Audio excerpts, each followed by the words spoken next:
Hey everyone, I'm Kristen, the anxiety therapist, and today I want to talk about the connection between high functioning anxiety and burnout.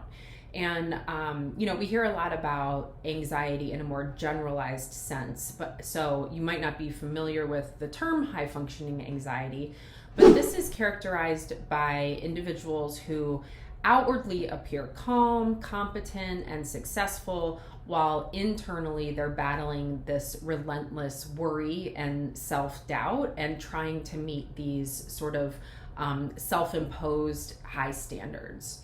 And so they often push themselves to excel in various domains of life, whether it's career, relationships, parenting, personal achievements. But despite any of their achievements, these individuals tend to live in this constant state of apprehension, fear of failure, and really seeking external validation from others because they don't have that sense of internal validation and confidence. So on the surface, they're going to be to appear cool, calm, and collected, but then beneath that facade, there's really an immense struggle that often goes unnoticed.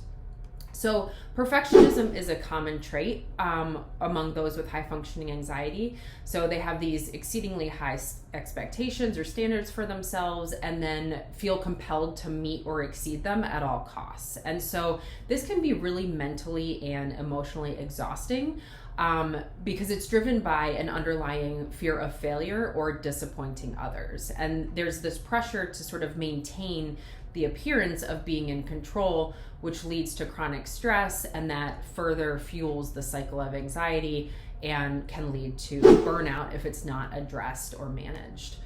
There's also endless worry and overthinking. So there's sort of this constant stream of worry. Individuals with high functioning anxiety often have racing thoughts and are kind of hyper aware of potential negative outcomes. They might excessively analyze or overthink situations and try to sort of anticipate every possible problem and plan for all contingencies. And so this overactive mind can be really overwhelming and draining to mental and emotional energy, which leaves us more susceptible to burnout. It can also really cause some sleep issues, such as difficulty falling asleep or frequent wakings throughout the night, things like that.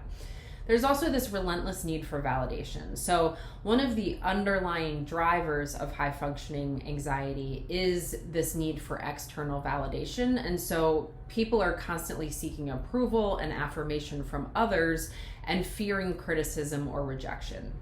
So this need for validation then further fuels this overachievement and perfectionism, and this just sort of perpetuates the cycle of high functioning anxiety. So there's the pressure to meet expectations, both self-imposed and external, and that becomes a really heavy burden to bear. And so again, this can contribute to chronic stress and eventually lead to burnout. So if high functioning anxiety continues and is not addressed or managed, it's just not sustainable and it's going to take a toll. And so burnout really becomes an imminent threat. And so when I'm talking about burnout, this is a state of physical, mental, and emotional exhaustion that's caused by chronic stress. So it can manifest in an array of different ways, including feeling sort of detached. You can have a reduction in motivation or productivity, a sense of hopelessness, feeling just really tired and fatigued all the time. There can be a sense of apathy, like you don't really care about anything. And so this relentless cycle of anxiety, combined with the pressure to perform and that constant worry, really drains our energy reserves and leaves us particularly vulnerable to burnout. So how do we break this cycle? We need to recognize and address high functioning anxiety, and this is essential to preventing burnout, and it's really important to utilize some of the strategies that I'm about to share with you in order to help with that. So I'm going to share 5 things that can really help manage that high functioning anxiety in addition to preventing burnout. So the first is self-care. And so when we're thinking about self-care, this is going to refer to activities such as exercise, certain relaxation techniques like meditation and practicing mindfulness, and hobbies to reduce stress and promote emotional well-being. And it also refers to habits or routines that we have on a daily basis. And I'm going to do a separate video related to that because I don't have enough time to go into all that here, but just to stay tuned for that. Number 2 is setting boundaries. So we need clear boundaries in our personal and professional lives, and learn how to say no and avoid overcommitment.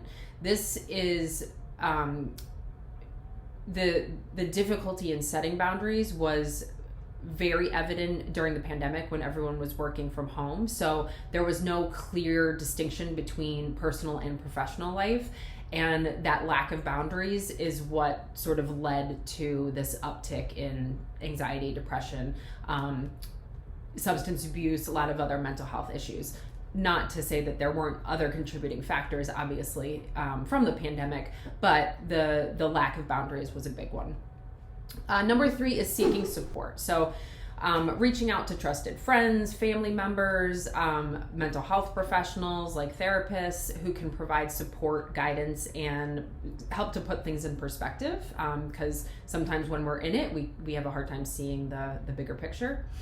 4th is challenging perfectionism. So we really want to be aware of our expectations and what's unrealistic, and just be aware of our perfectionistic tendencies, and just set more realistic goals and focus on progress rather than outcomes. So perfectionists tend to have sort of a fixed mindset and are very focused on those outcomes or accomplishments and sort of what can be measured. But it's really important that we're setting goals that can actually be achieved, and that gives us a sense of satisfaction and accomplishment and motivation to keep going, as opposed to setting unrealistic goals that are going to leave us feeling disappointed and sort of like we're failing in some way.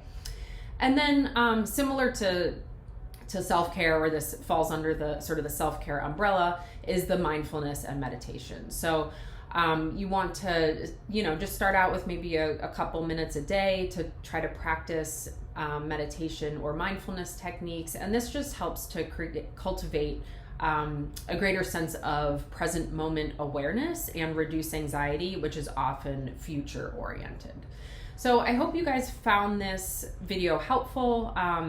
Feel free to ask any questions or leave a comment, or let me know how you deal with burnout or preventing burnout, or any of your own experiences with high functioning anxiety.